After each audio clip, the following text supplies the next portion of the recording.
Јулиус Кеју учествува во различни студии за планината Килиманџаро. Тие откриваат промени во планинската ледена покривка. Utafiti wa muda mrefu. Многу истражувања што ги направивме покажуваат дека е вистина глечерот на планината Килиманџаро се намалува. За локалното население околу планината, Килиманџаро е символ на богатство и носи десетици милиони долари во регионот со преку 50.000 туристи кои годишно се искачуваат на планината. Сепак, како и глечерите на Антарктикот и Арктикот, ледената покривка на планината Килиманџаро значително е намалена поради климатските промени.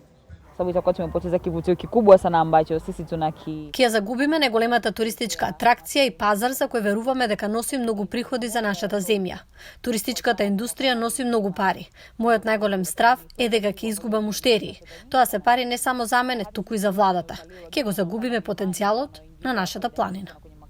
Претходно оваа година, извештајот на меѓувладиниот панел за климатски промени го наведе топењето на мразот и снегот како едно од 10 клучни закани од климатските промени.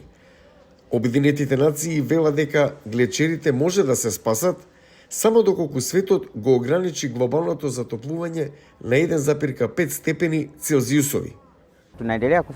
Продолжуваме да ја едуцираме јавноста за конзервација, особено во селата околу планината. Исто така продолживме да инсистираме граѓаните да засадат многу дрвја во нивните локални места за да се справат со климатските промени. Кеју сепак верува дека глечерот, иако се намалува, ќе преживее. Студиите за намалувањето на ледената покривка се направени главно од странци, меѓу кои нема клучни експерти и без соодветна опрема, вели тој. Локалците кои работат во туристичката индустрија на Танзанија се надеваат дека е во право.